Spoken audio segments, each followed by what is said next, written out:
What's up, Buford Tabletop Gaming? Mac here for another review. Today we're going to be talking about one of my favorite games, Deep Wars. Deep Wars is produced by Antimatter Games, and it is licensed by Antimatter Games because it uses the rule set Song of Blades and Heroes. So if you're familiar with the Song of Blades and Heroes, you will be very familiar with how the game Deep Wars works. So we're not going to get into mechanics in this game. I just want to introduce you to the game, tell you a little bit about it, show you a little bit of the book, and show you a few of the models for the factions so you can get a flavor for it, and we'll go from there. And we will be doing some battle reports. We will also be doing how to play on Deep Wars and a variety of other things as we continue on with videos. So don't forget, click the like button and subscribe if you want to follow along with what we're doing, and check us out on the Coastal Con Facebook group page. So let's dive right in. Antimatter Games, Deep Wars. Great game, great book. So starting out, hardcover book, always a nice thing. So good hardcover book, pretty substantial. There's a good bit of info in here. Now the pages aren't glossy, so it's not one of the super duper fancy books. It's regular paper pages, which obviously that helps keep the cost of the books down, but it's organized really well. A nice glossary in the front of where to find stuff is always super handy. This one has a good one that will get you wherever you need to go in the books. The artwork is great, and it's kind of sprinkled throughout, so you can see lots of really cool artwork sprinkled throughout the books. And this is the whole flavor of the game. So to tell you a little bit about it, the background right here, it's a 28mm tabletop game that has a very unique bent. It takes place underwater. Not only underwater, but the story is that below the southern continent, a path was discovered into the underworld, basically. Well, not really the underworld. That gives you the wrong idea. Sort of, I always imagine this game as Journey to the Center of the Earth meets kind of every steampunk game you've ever imagined, is how I always think about it and how I describe it to people. So anyway, it's below the southern continent, and there's this place called the Shadow Sea.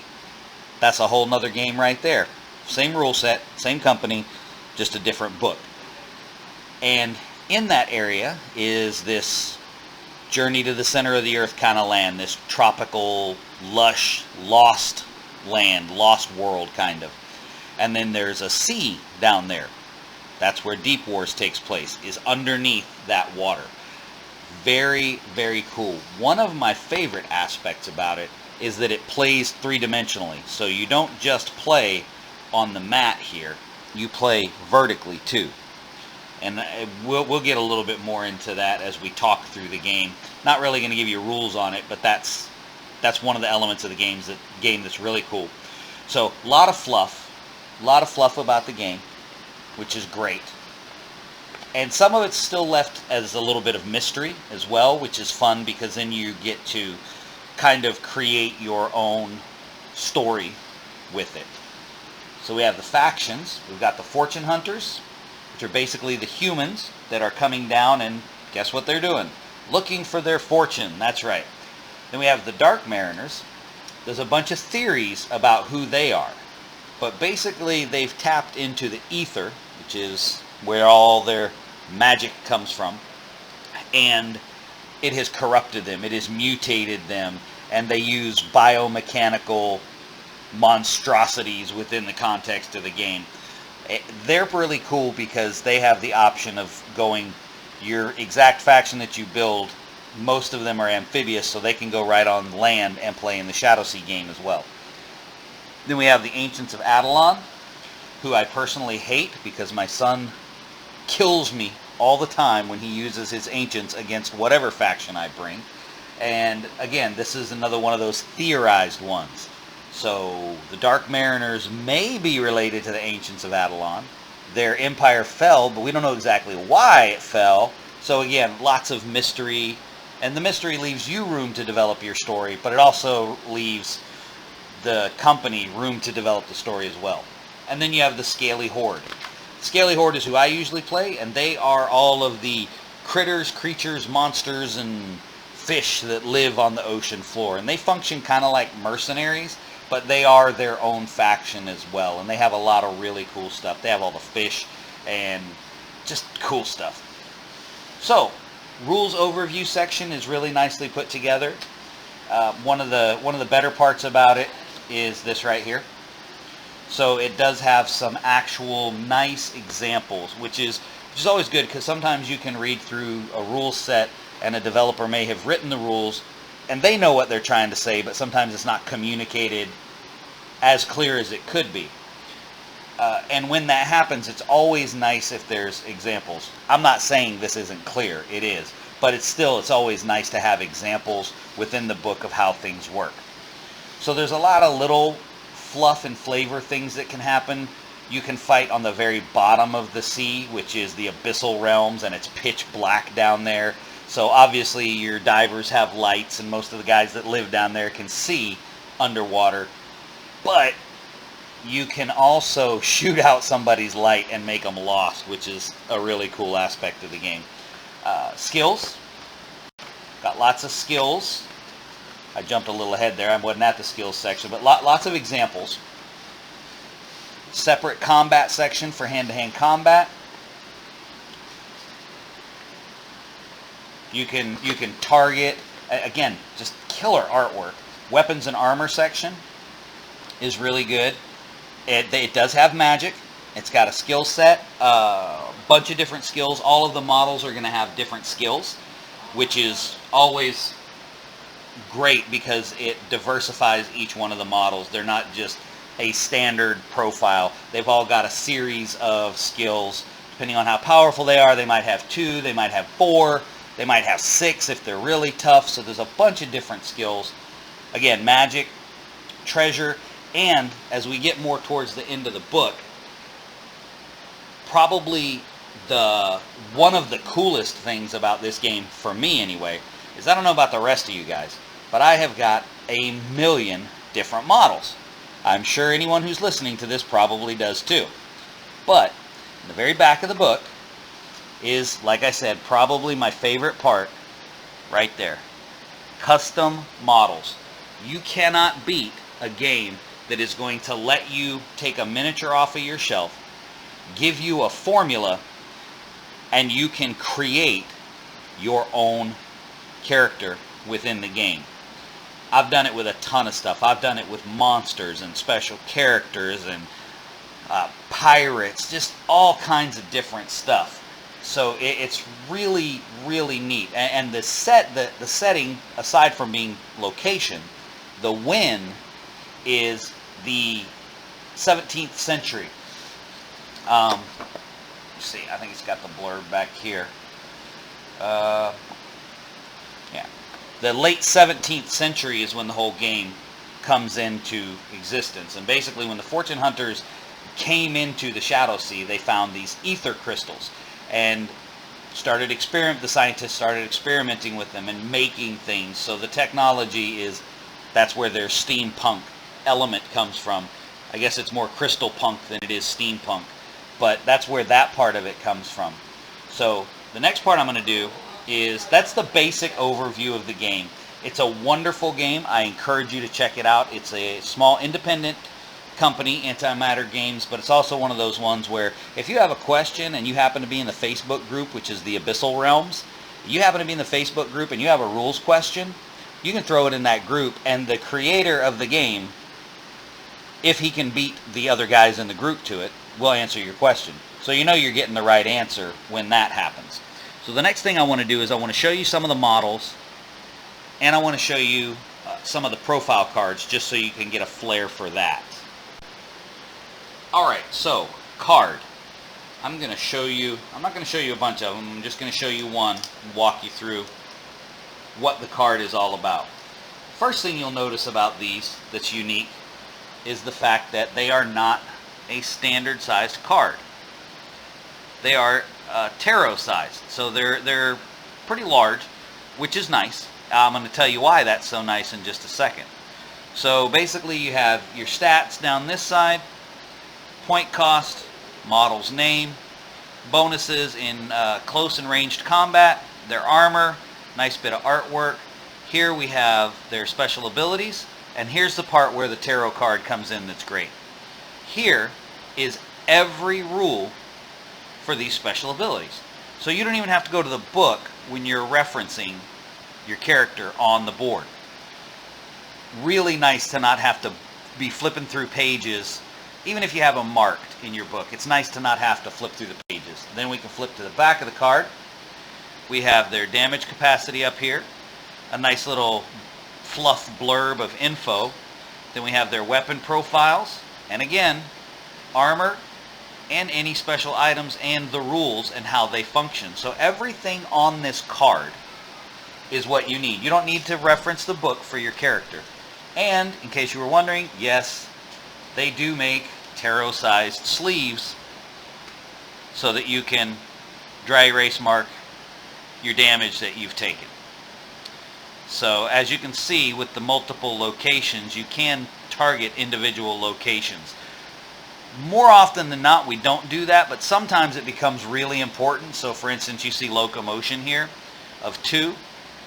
Now, for this guy here, you may as well just shoot him in the body because he's got 2 also, and then that's going to take him out. But you have different armor locations as well, so you'd have different amounts of armor. But it does come into play for doing different targeted shots during the course of the game. So next I want to show you some of the models. If you guys have watched very many of our videos, you'll know that a biggie for me is models, sculpts. The better the sculpt, the more I'm probably going to like the game. And Antimatter Games is one of those games that has just phenomenal sculpts. I absolutely love the models. So let's just get stuck right in with it. First one I'm going to show you is one of the biggies. This is the giant anglerfish.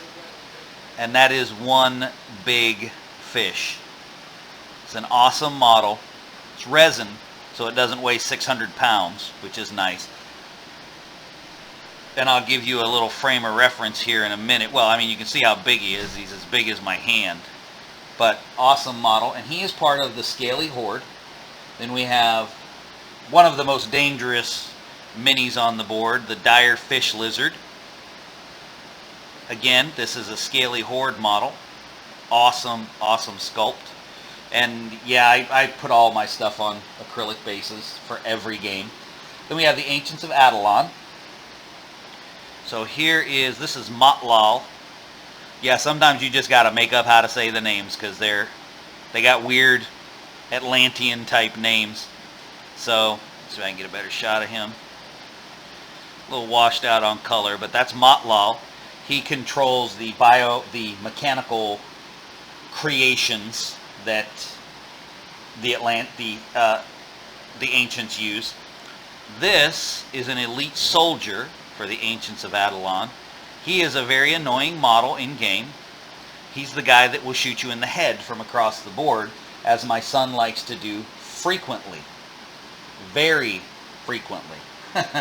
He is very abusive to his father in that regard. Okay, next up we have the Fortune Hunters. Fortune Hunters, this is a newer favorite of mine. This is one of the newer models, and one of these also comes in the new 2-player starter box. This is the Sea Dog Corsair. You can see they have their dive suits on. Everything's powered by ether crystals. So really nice sculpts. And then we have the big boss of the Fortune Hunters, and that is the one and only Angus McBain. You can see he is armed and armored to the teeth. So close combat, ranged, whatever. He's got missiles, he's got a gun, he's got a big old drill to drive through your skull. He's a great model. Great model. Love him. Then we have, next up we do have some Dark Mariners. The Dark Mariners are a lot of fun because they are far and away the most unique models I think that you'll see, just because of the sculpts. So here we have an Annihilator Biomech. This guy is just a combination of cephalopod and armor and guns and technology. He's just very terrifying in game. Plus he's a fantastic model. He is sculpted onto his base. I'm never a fan of that because I put my guys on acrylic bases. But, you know, he's so cool looking it didn't really matter anyway. Next up we have Prince Cormyr. He is a newer model. He's resin. Also a really nice sculpt. Let's get in there a little more. He hasn't been transferred to an acrylic base yet, but he will be. And then last, but certainly not least, we have the Nereids. And the Nereids are, well, you'll be able to figure it out when you see them. They're like the mermaids. So they're kind of, you could almost kind of call them the good guys to the Scaly Horde's bad guys. So they're all the underwater people, but they're all the mermaids and things like that. So that is this one. I'm sorry, I didn't even identify this. This one's the Guardian of the Reef. Very cool model. I demo games a lot though, and this spear right here, it always gets bent. I've been fortunate that it hasn't broken yet. And then we have this really cool sea serpent. I've got a couple of these because they're just awesome. I like the model. Plus they run really well in pairs.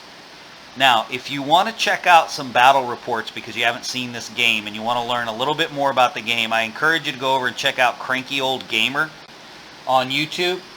I'll drop a link in the description of the video, but I would encourage you to go check that out because he has a bunch of Batreps up, and they're also on the Antimatter Games website, which I'll also throw a link for that up. But real quick, before I sign off, I'm going to show you two last things. Yep, there's supplements. So supplement 1 is Blood Reef, and this has a bunch of, this has the Nereids in it. So this is kind of their book because they were released after the main book. So good book. It's a smaller one, just a small paperback, but good book. And then this one, this is the newest. This comes in the 2-player starter set. This is the Battle for Diablo Reef. Now this has a custom scenario in it, as well as the rules. So with the 2-player starter set, you do not need the big rule book. You can buy the 2-player starter set and boom, you've got the rules and you're ready to go, and it's got a campaign. Plus you come with, it also comes with miniatures, 2 starter sets, Fortune Hunters and the Dark Mariners. It also comes with a couple of extra sharks just for a threat on the board. So that's all I've got for Deep Wars for right now. I'll throw those descriptions in the link about where you can check out the Abyssal Realms, Antimatter Games, and Cranky Old Gamer, so you can see some already out battle reports, check out some of the minis, and go see what's going on over in the Facebook group. So until we shoot the next one, guys, have a good one, and I think that's all I've got. See you later.